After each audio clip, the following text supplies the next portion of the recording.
Conflict does not frighten the empath because of anger. It frightens the empath because conflict feels like emotional death. Somewhere deep in childhood, long before the empath understood psychology, the nervous system learned a dangerous lesson. When voices rise, love disappears. And ever since then, the empath has carried peace like a survival strategy. Not real peace, fragile peace. The kind that forces you to swallow your truth to keep others comfortable. Carl Jung once wrote that what we avoid controls us from the shadows. And perhaps this is why the empath trembles before confrontation even when the soul knows something is wrong. Because conflict awakens ancient memories hidden beneath awareness. The cold silence after speaking honestly. The feeling of becoming too much. The terror of disappointing someone emotionally unpredictable. So the empath adapts. You become soft-spoken, careful, hyper-aware of emotional shifts in the room. You learn to sense tension before words are spoken. You become the emotional protector of everyone except yourself. And strangely, people begin loving your silence more than your honesty. But the soul cannot breathe forever inside self-betrayal. Eventually, exhaustion appears. Not physical exhaustion, soul exhaustion. The tiredness that comes from smiling while resentment quietly grows in the chest. The heaviness of saying it's okay when something inside you is breaking. The empath often believes avoiding conflict makes them kind. But sometimes avoiding conflict is simply fear wearing the mask of compassion. Because real peace requires truth, and truth disturbs illusions. This is why awakening feels uncomfortable for the empath. You begin noticing how often you abandon yourself to avoid emotional storms. How often you apologize for feelings that never needed apology. How often you carry guilt just for having boundaries. And then something dangerous begins happening. You start feeling anger. Not destructive anger, sacred anger. The kind that appears when the soul grows tired of being emotionally erased. Jung believed the shadow contains not only darkness, but also life force. And hidden inside the empath's fear of conflict is buried power. The power to say no. The power to disappoint people who benefited from your silence. The power to stop managing emotions that were never yours to carry. At first, this awakening feels terrifying, because the empath confuses boundaries with cruelty. You fear becoming cold, selfish, unlovable, but protecting your energy is not violence. Self-abandonment is, and perhaps this is the deepest wound of all. The empath learned that harmony mattered more than authenticity. So you stayed quiet in moments that changed your soul. You let disrespect pass to avoid tension. You accepted emotional breadcrumbs because confrontation felt unsafe. You became emotionally available to people who never truly protected your heart. But the subconscious always remembers. That is why your body feels heavy around certain people now. That is why silence suddenly feels unbearable. That is why your intuition whispers that your old patterns are slowly dying. Because the empath was never meant to disappear inside other people's comfort. Real healing begins the moment you realize conflict is not always destruction. Sometimes conflict is rebirth. Sometimes the soul must shake the foundations of a false peace to finally breathe again. And perhaps this is why life keeps placing you in uncomfortable situations lately. Not to punish you, but to teach you that your voice deserves to exist even when it makes others uncomfortable. The empath who fears conflict is often standing at the doorway of transformation. Because once you stop fearing emotional rejection, you stop negotiating away your soul, and suddenly the world changes. Your energy changes. Your relationships change. Your eyes change. You no longer speak to avoid abandonment. You speak because your spirit is finally tired of hiding. And somewhere deep inside, the younger version of you is watching this transformation with trembling relief. Because for the first time in your life, you are no longer choosing peace over yourself. There is something the empath rarely admits out loud. Conflict does not only feel painful, it feels contaminating. The empath walks into tense energy the way bare skin walks into fire. Even before words are spoken, your body already senses emotional danger. The nervous system tightens, breathing changes, thoughts become foggy, And suddenly you are no longer an adult standing in the present moment. You become the child again, the one who learned that emotional chaos could arrive without warning. This is why the empath fears confrontation so deeply, not because you cannot handle truth, because your body remembers what truth once cost you. Perhaps honesty once led to rejection. Perhaps anger filled the house like smoke. Perhaps your sensitivity was mocked until silence became safer than expression. So the empath developed an invisible survival instinct. Keep the emotional atmosphere stable at all costs. You became the peacemaker, the mediator, the emotional shock absorber for wounded people. But nobody noticed what this cost your soul. Because every time you swallowed your truth to protect harmony, something inside you disappeared quietly. Carl Jung believed the persona is the mask we create to survive socially. And the empath often builds an identity around being easy, understanding, emotionally available. But masks become prisons when worn too long. Eventually, the empath forgets where performance ends and authenticity begins. That is why conflict feels so threatening. Not only because of other people's reactions, because confrontation risks exposing the self you buried beneath adaptation. The real fear is not arguments. The real fear is, what if people see the anger I have hidden for years? Because beneath the empath's softness often lives enormous suppressed rage. Rage from betrayal, from emotional neglect, from constantly carrying the emotional weight of others while nobody carried yours. But since the empath fears becoming bad, this anger gets pushed into the shadow, and the shadow never disappears. It leaks out through anxiety, through exhaustion, through depression, through passive silence that slowly poisons relationships. The empath tells themselves, I just want peace. But sometimes what you call peace is emotional paralysis. Real peace does not require self-erasure. Real peace can survive honesty. This realization changes everything. Because eventually the empath begins noticing something strange. The people who truly love you do not disappear when you express discomfort. Only the people benefiting from your silence do. And suddenly old relationships begin revealing their true nature. Some people loved your empathy, but not your boundaries. Some loved your listening, but not your voice. Some loved how deeply you understood them, while never trying to understand you. This awakening hurts, because the empath does not merely lose relationships. You lose illusions. Illusions about who was safe, who truly cared, who only loved the version of you that never challenged them. And grief appears, not loud grief, quiet grief, the kind that arrives late at night when you realize how long you abandoned yourself just to avoid emotional tension. But something powerful is being born beneath this sadness. The empath begins reclaiming instinct. You stop apologizing for natural emotions. You stop over-explaining boundaries. You stop carrying responsibility for everyone's reactions. And little by little, conflict stops feeling like death. It becomes information, a doorway, a mirror, a revelation of what is aligned and what is not. Jung once wrote that no tree can grow to heaven unless its roots reach down to hell. Perhaps this is why the empath must eventually walk through conflict instead of endlessly avoiding it.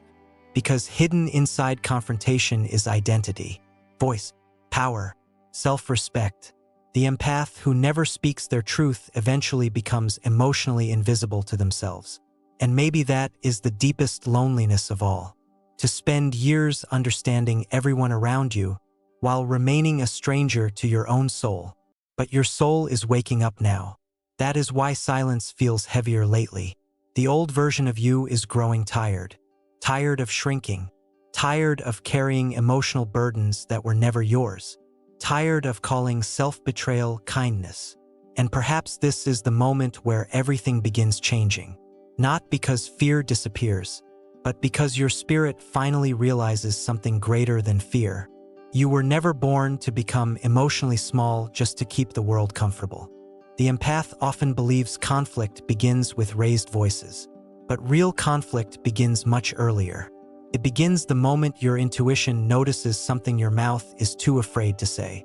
A strange tension in someone's tone. A hidden manipulation beneath kindness. the quiet exhaustion of always giving more than you receive. The empath sees these things immediately. That is the blessing and the curse, because once you see emotional truth, pretending becomes painful.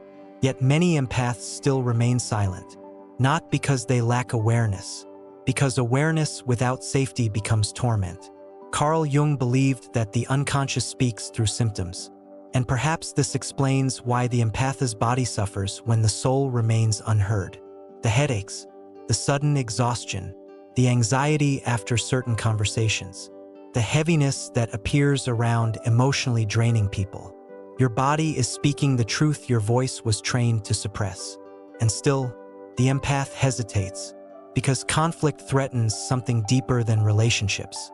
It threatens identity. You spent years becoming the understanding one, the calm one, the emotionally mature one. People came to you with chaos because your silence made them feel safe. But what happens when the empath finally says, "This hurts me too"? Suddenly the role begins cracking. And this is terrifying, because many empaths secretly fear that love is conditional. Conditional upon patience, upon softness, upon endless emotional tolerance. So you tolerate too much. You forgive things that wound your spirit. You remain available after emotional betrayal. You explain away disrespect because confrontation feels heavier than suffering silently. But the soul keeps score, not with revenge, with exhaustion. One day the empath wakes up emotionally empty and wonders why. And the answer is painful. You cannot endlessly abandon yourself without consequences. Somewhere along the way, the empath became addicted to emotional endurance. You learned to survive discomfort instead of changing it. This is why toxic situations can feel strangely familiar. Chaos feels recognizable. Emotional unpredictability feels normal. You call it connection, because your nervous system mistakes intensity for love. But real connection does not require self-erasure. Real love does not punish honesty. And perhaps this is the hardest lesson for the empath to accept. Because the wounded part of you still believes, if I upset someone, I will lose them. Yet what kind of connection survives only through your silence? That is not intimacy.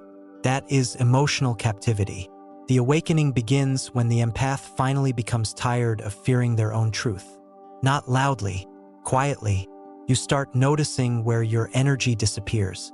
You start recognizing how often guilt controls your decisions.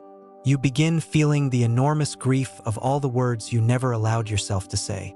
And grief changes people, especially the empath, because once the heart realizes how long it has lived imprisoned, something ancient begins pushing toward freedom. At first, it feels uncomfortable. You become less available, less eager to rescue, less willing to absorb emotions that do not belong to you. People notice. Some become distant. Some become angry. Some accuse you of changing. And perhaps they are right. You are changing. The empath who once survived through emotional self-sacrifice is slowly awakening into someone more whole. Someone capable of compassion without self-destruction. Someone who no longer confuses silence with wisdom. Someone learning that conflict is sometimes the doorway to self-respect. Jung understood that individuation requires separation from false identities. And the empath's false identity is often built around emotional servitude. You became who others needed you to be. But your soul is asking a dangerous question now. Who are you when you stop emotionally managing everyone around you? The answer does not arrive immediately. First comes emptiness, confusion, loneliness, because when the empath stops overgiving, many relationships reveal their imbalance. That truth hurts, but it also liberates, because for the first time, you begin seeing yourself clearly, not as the healer, not as the rescuer, not as the emotional shelter for wounded people, but as a human being whose feelings deserve space too. And perhaps this is why conflict appears so often during awakening. Not to destroy your peace, but to destroy the version of peace built upon your silence. The empath was never meant to become hard. The real transformation is learning how to remain soft, without abandoning yourself every time tension enters the room. There is a hidden loneliness inside the empath that few people ever notice. A loneliness created not by isolation, but by constant emotional translation. You walk through the world feeling things nobody says out loud. The tension behind smiles, the sadness hidden inside jokes, the resentment buried beneath polite words. And because you sense so much, conflict becomes exhausting before it even begins. The empath does not only hear arguments. You absorb the energy beneath them. This is why even small confrontations can leave you emotionally drained for hours, sometimes days. Your nervous system replays conversations endlessly. You analyze every word, every facial expression, every shift in tone. Not because you are weak, because somewhere deep inside, your soul became responsible for emotional survival. Carl Jung believed that whatever remains unhealed repeats itself through patterns. And perhaps this is why the empath keeps attracting emotionally unavailable people. Not by accident, but because the subconscious seeks familiarity before freedom. If love once felt unpredictable, stable love may now feel emotionally unfamiliar. If connection once required emotional labor, healthy boundaries may feel selfish. And if conflict once ended in abandonment, your body may still react to disagreement as though survival itself is threatened. This is the invisible prison of the empath. You know how to understand everyone except yourself. You know how to calm storms while silently drowning inside them.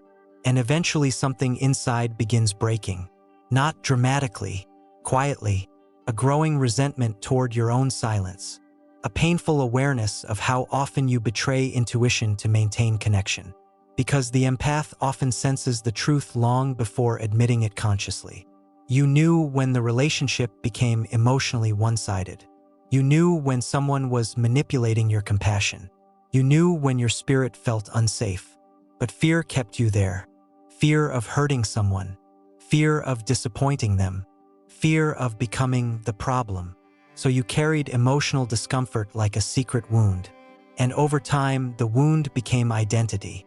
The empath starts believing suffering is proof of love. That endurance means loyalty. That self-sacrifice makes you worthy. But suffering is not intimacy, and silence is not healing. One day the soul becomes exhausted from pretending otherwise. That day changes everything, because the empath begins recognizing a terrifying truth. Avoiding conflict did not protect your peace. It destroyed it slowly. Every unspoken truth remained trapped inside the body. Every swallowed emotion became heaviness. Every moment of self-betrayal created distance between you and your authentic self. The body remembers all of it. That is why certain conversations make your chest tighten instantly. Why some people drain your energy before they even speak. Why your intuition screams while your mouth still says, "It's fine," but it was never fine. Your soul simply became skilled at surviving emotional discomfort. Jung once wrote that enlightenment comes through making the unconscious conscious. And the empath's unconscious fear is often this: if I fully express myself, will I still be loved? This fear controls countless lives silently, keeps the empath small, careful, emotionally edited. But real love cannot exist where truth is forbidden. Eventually, awakening begins through exhaustion. The empath grows tired of shape-shifting for emotional acceptance, tired of over-explaining boundaries, tired of carrying guilt for simply needing space, honesty, reciprocity. And then something ancient awakens inside the spirit. Not aggression, dignity, a quiet refusal to disappear any longer. You begin speaking differently, walking differently, feeling energy more clearly. People notice. Some become uncomfortable because your silence once protected their behavior. Others drift away because they only knew how to love the wounded version of you. This part hurts deeply, because the empath mourns connections even when they were unhealthy. You remember potential. You remember emotional fragments. You remember who people could have been. But awakening teaches a painful lesson. Potential is not reality, and love without safety slowly destroys the soul. This realization transforms the empath forever.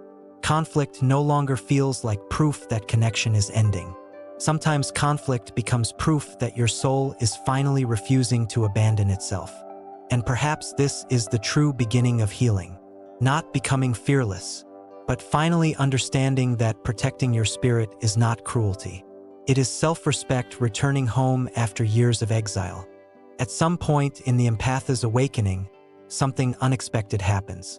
The fear of conflict begins transforming into the fear of silence. Not external silence, inner silence. The silence created after abandoning yourself too many times. The emptiness that appears when your soul realizes how many years were spent emotionally negotiating for love. And suddenly the empath understands something painful. Avoiding conflict did not save the heart. It only delayed the grief, because every truth left unspoken remains alive inside the body. Every boundary ignored, every moment of emotional dishonesty, every instinct betrayed to keep someone comfortable. Nothing truly disappears. The soul carries it quietly through exhaustion, anxiety, numbness, strange loneliness. Carl Jung believed the psyche seeks wholeness above comfort. And perhaps this is why life keeps forcing the empath toward uncomfortable truths. Not to punish you, but to reunite you with yourself. The empath was never afraid of conflict itself. You were afraid of losing connection. But awakening reveals something deeper. A connection that requires self-betrayal was never truly safe to begin with. This realization changes the nervous system slowly. At first, the empath still trembles during difficult conversations. The body still remembers old dangers. The heart still fears rejection. But now something stronger exists beneath the fear. Self-awareness. You begin noticing when guilt is manipulating you, when empathy is being exploited, when silence costs more than honesty. And for the first time, you pause before automatically sacrificing yourself. That pause is sacred, because inside that small moment lives transformation. The empath begins responding instead of absorbing, speaking instead of shrinking, observing instead of rescuing. And suddenly relationships begin revealing their hidden foundations. Some collapse immediately, not because you became cruel, because your silence was the glue holding unhealthy dynamics together. This is why awakening often feels lonely before it feels liberating. You outgrow emotional roles people depended on. You stop becoming the endless emotional container for wounded souls who refuse to heal themselves. And this frightens people, especially those who confused your lack of boundaries with love. But something extraordinary happens when the empath finally stops fearing emotional tension. Your intuition sharpens. You no longer need constant validation to recognize truth. You no longer panic when someone misunderstands you. You stop explaining your spirit to people committed to misunderstanding it. The empath begins standing differently inside the world. Grounded, present, energetically clear, not hardened, just awake. Jung once wrote that the privilege of a lifetime is becoming who you truly are. For the empath, this journey is especially painful because your identity was built around adaptation. You became what others needed. You sensed emotions before your own. You survived by becoming emotionally useful. But your soul was never meant to live imprisoned inside usefulness. You were meant to exist fully, without apology, without shrinking, without fear of your own voice. And perhaps this is why conflict kept appearing throughout your life. Not as punishment, as initiation. Every difficult relationship, every betrayal, every moment where your truth trembled inside your chest. Life was trying to teach you one sacred lesson.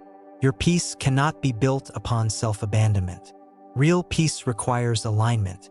The empath eventually discovers that boundaries do not destroy love. They reveal where love was real and where it was only attachment, dependency, control.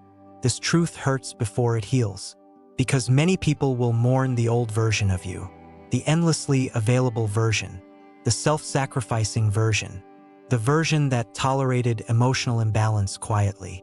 But you will not mourn that version forever, because deep inside, your soul was exhausted from surviving. It wanted to live, and living requires honesty, not perfect honesty, human honesty, the kind that says, "This hurts me. I need space. I cannot carry this anymore. I deserve reciprocity too. Simple words. Yet for the empath, these words feel revolutionary. Because every boundary becomes an act of reclaiming existence. And maybe this is the final transformation. The empath no longer sees conflict as emotional danger. You begin seeing it as clarity, a mirror revealing what nourishes your spirit and what slowly drains it, a doorway separating authentic connection from emotional performance. The fear still whispers sometimes. Old wounds do not vanish overnight. But now the empath understands something the wounded self could never imagine. Being disliked is survivable. Abandoning yourself is not. And perhaps this is why your soul feels different lately. Calmer, stronger, more distant from chaos. Not because you stopped feeling deeply, because you finally stopped confusing suffering with love. The empath was never meant to become emotionally numb. The real awakening was learning how to remain soft without surrendering your soul to every storm around you. That is the mastery, to feel deeply without drowning, to love deeply without disappearing, to speak truth without fearing your own existence. And somewhere inside, the younger version of you is finally resting, because the empath who once feared conflict has discovered something life-changing. Your voice was never the threat. Silencing it was. If these words touch something hidden inside you, share in the comments what part of your journey you are learning to stop silencing. And if you feel called to explore the deeper world of the empath, shadow work, healing, and awakening, subscribe to the channel and walk this path with us. Sometimes one insight is enough to change the direction of a soul. Thank you for watching.